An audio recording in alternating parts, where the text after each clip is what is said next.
بسم اللہ الرحمن الرحیم۔ السلام علیکم ورحمۃ اللہ وبرکاتہ۔ سبحان اللہ والحمد للہ ولا الہ الا اللہ واللہ اکبر۔ سبحان اللہ والحمد للہ ولا الہ الا اللہ واللہ اکبر۔ سبحان اللہ والحمد للہ ولا الہ الا اللہ واللہ اکبر۔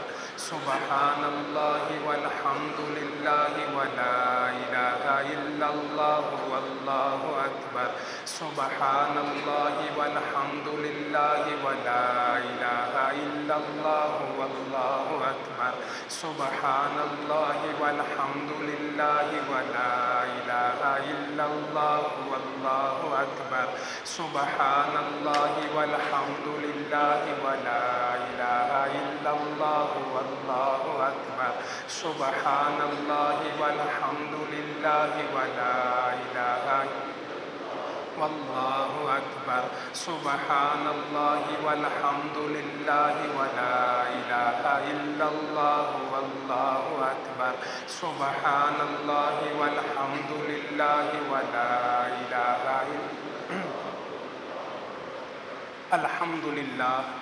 الحمد للہ الذی ہدانا لہذا وما کنا لنہتدی لولا ان ہدانا اللہ۔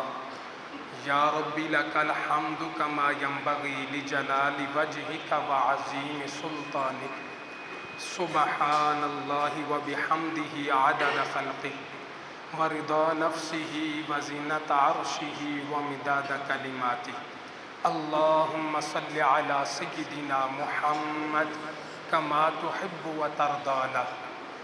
اللہم صل علی سیدنا محمد صلاۃ دائمۃ بدوام الملک الحی القیوم۔ جزا اللہ عنا سیدنا و مولانا محمد صلی اللہ علیہ وسلم ما هو اہلہ۔ اما بعد، بسم اللہ الرحمن الرحیم۔ یا ایہا الذین آمنوا کتب علیکم الصیام۔ صدق اللہ مولانا العظیم۔ قال اللہ تبارک و تعالی فی شان حبیبہ و محبوبہ مخبرا وامرا ان اللہ و ملائکتہ یصلون علی النبی یا ایہا الذین آمنوا صلوا علیہ وسلموا تسلیما۔ نہایت ہی معزز و محترم، عزت مآب، لائق صد تکریم سامعین کرام، اللہ رب العالمین کا لاکھوں مرتبہ شکر ہے، اس نے ہماری زندگی میں یہ ایک اور جمعہ عطا فرمایا اور ہمیں پہلے وقت میں آ کے جمعہ پڑھنے کی سعادت عطا فرمائی۔ ارحم الراحمین زندگی بھر کے پڑھے جمعے اپنی پاک بارگاہ میں قبول فرمائے۔ ان جمعوں کا صدقہ دونوں جہانوں کی محتاجی سے محفوظ فرمائے، دونوں جہانوں کی نعمتیں، برکتیں، سعادتیں عطا فرمائے، آخری سانس تک رکوع و سجود کے ساتھ نمازیں اور جمعے پڑھنے کی توفیق عطا فرمائے، آخری وقت پیارا پیارا کلمہ نصیب فرمائے، آسان موت عطا فرمائے، بغیر حساب کے ہماری مغفرت فرمائے۔ روزہ خالق کائنات نے وہ اس امت پہ فرض کیا ہے، صرف اس امت پہ نہیں، پہلے امتوں پہ بھی فرض کیا ہے۔ روزہ اللہ کی بارگاہ میں اتنا پیارا عمل ہے، اتنی مقبول نیکی ہے کہ شاید دنیا میں اندازہ نہیں لگایا جا سکتا۔ قیامت کا دن ہوگا، روزے داروں کو اللہ کریم اپنی بارگاہ سے خاص اجر و ثواب عطا کرے گا۔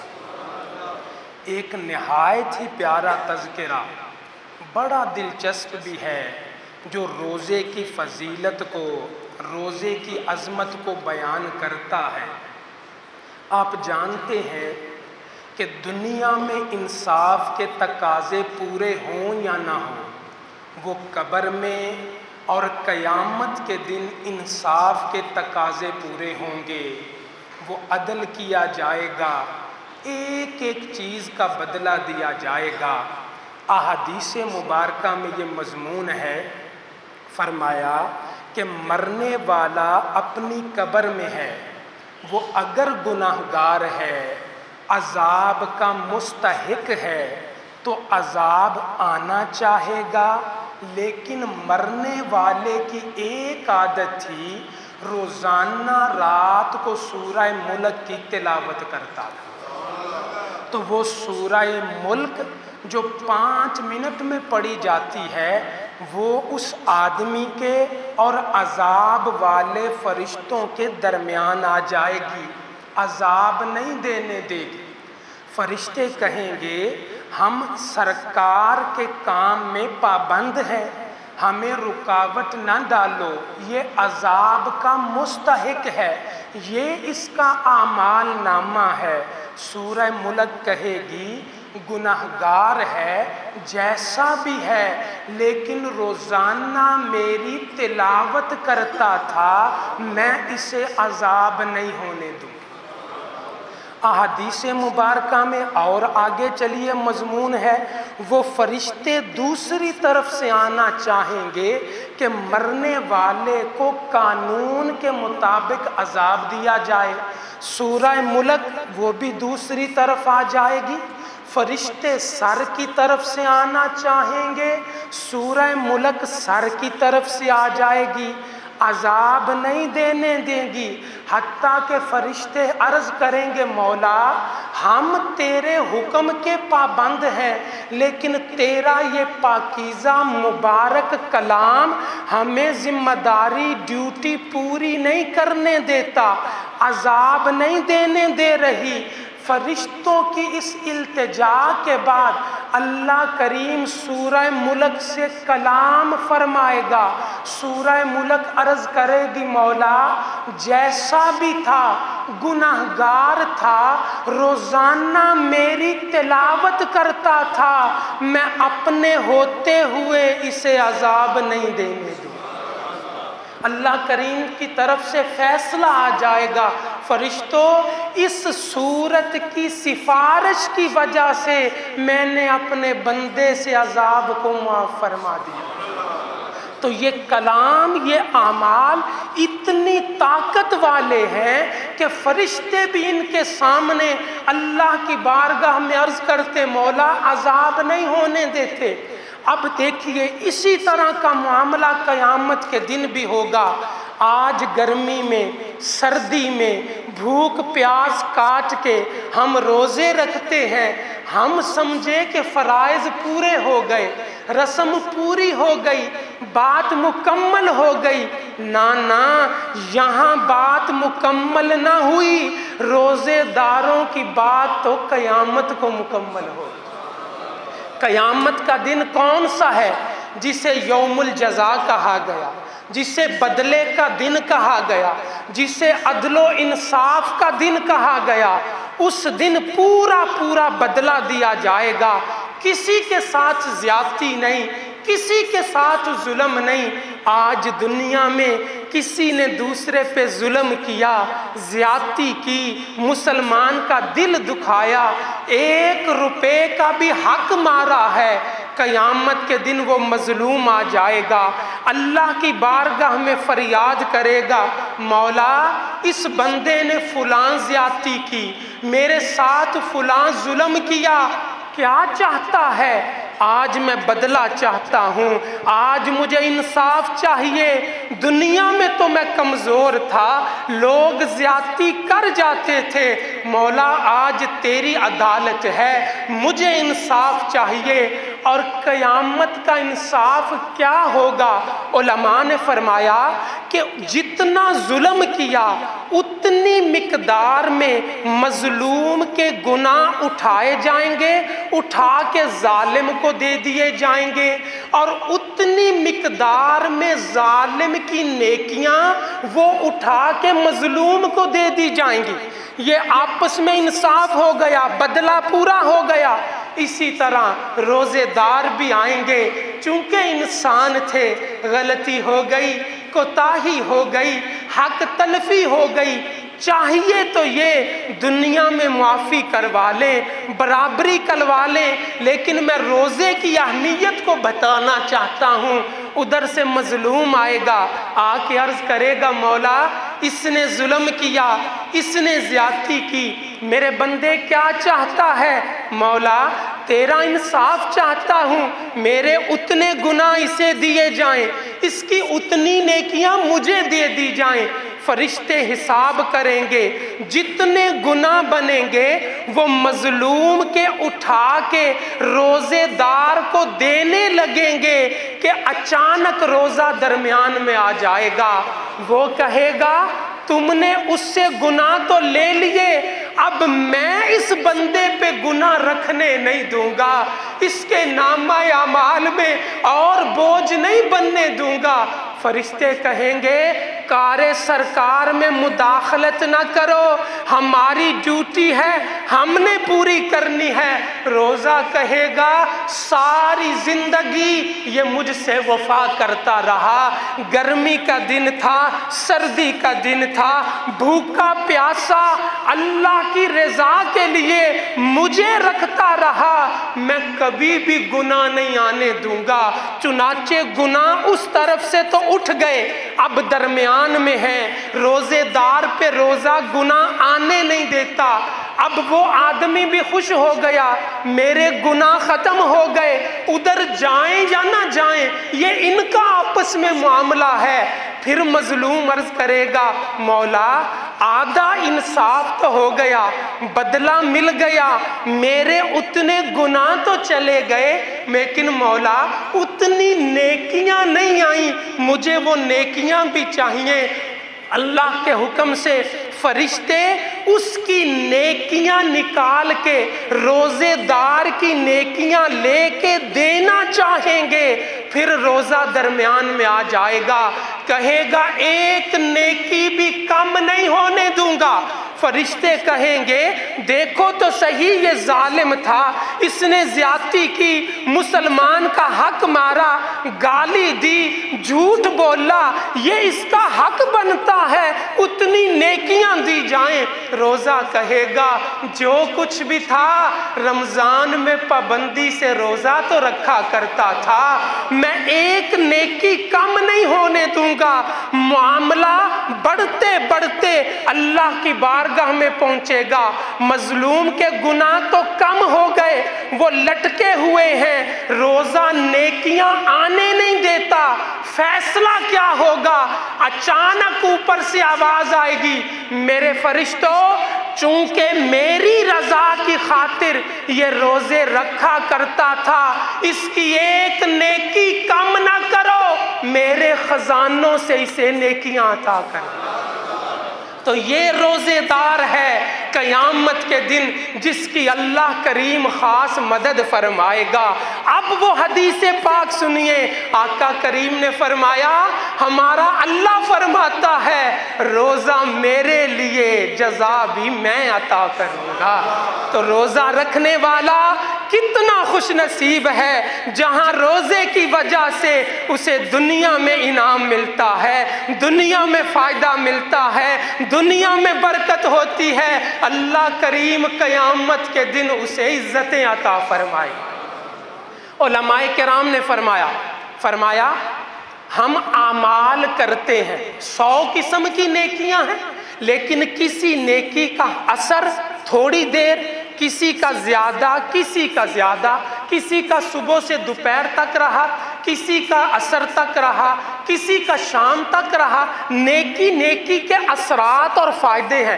جس طرح آج خوشبو لگاتے ہیں نا تو کوئی کمزور خوشبو تھوڑی دیر رہتی، آدھا گھنٹہ رہی ختم ہو گئی، اچھی خوشبو 2-4 گھنٹے رہتی ہے، اس سے زیادہ اچھی خوشبو وہ سارا دن رہتی ہے، سارا دن خوشبو آتی ہے۔ اسی طرح اعمال اور نیکیاں ہیں، کسی نیکی کا اثر اور فائدہ تھوڑی دیر، کسی کا زیادہ، لیکن علماء نے فرمایا 2 عمل ایسے ہیں ان کا اثر ایک دن نہیں رہتا، پورا ہفتہ اثر رہتا ہے۔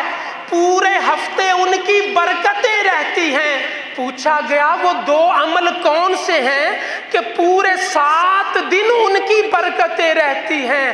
فرمایا ایک جمعے کو ادا کرنا، دوسرا ہفتے میں ایک نفلی روزہ رکھ لینا۔ یہ ایسے اعمال ہیں ان کی برکت پورا ہفتہ رہتی ہے۔ اندازہ لگائیے نفل کبھی بھی فرض کے مرتبے کو نہیں پہنچ سکتا، نفل کا یہ عالم ہے۔ اگر ایک نفلی روزہ رکھا جائے پورا ہفتہ برکت رہتی ہے، تو جو رمضان کا فرض روزہ رکھتا ہوگا اندازہ لگائیے ہفتوں کی بات نہیں، اللہ روزوں کا صدقہ پوری زندگی برکتیں عطا کرتا۔ پیارے مصطفیٰ صلی اللہ تعالیٰ علیہ وسلم کا ہم پہ کتنا احسان ہے، یقین جانیے ہم نے سمجھا ہی نہیں۔ غور کریں تو قدم قدم پہ پیارے آقا کے احسانات، ان کی دعائیں، ان کی التجائیں، اللہ کی بارگاہ میں آنسو کس لیے؟ اپنی امت کے لیے۔ جس طرح قانون یہ تھا 50 نمازیں فرض کی گئیں، اب پیارے آقا حاضر ہوئے، 9 مرتبہ حاضر ہوئے، 5 کم ہوتے 50 سے 5 رہ گئی۔ جواب آیا میرے محبوب نمازیں 50 تھی، تیری خاطر 5 کر دی۔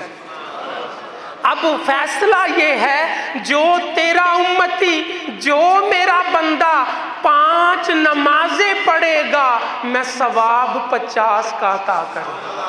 یہ پیارے مصطفیٰ کی دعائیں، آقا کی التجائیں تھی، ان کا صدقہ ہے۔ اسی طرح ہم مطالعہ کرتے ہیں، ہمیں پتہ چلتا ہے پچھلی امتوں میں 24 گھنٹے کا روزہ ہے، پچھلی امتوں میں 6 مہینے کے روزے بھی ہوئے۔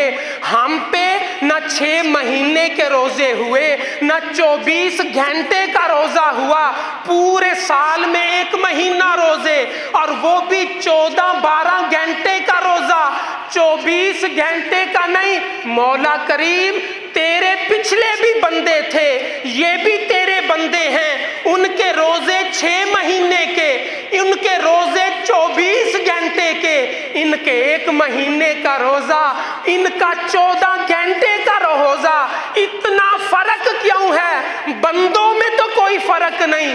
جواب آیا ہاں بندوں میں کوئی فرق نہیں، لیکن ان امتیوں کے نبیوں میں فرق موجود ہے۔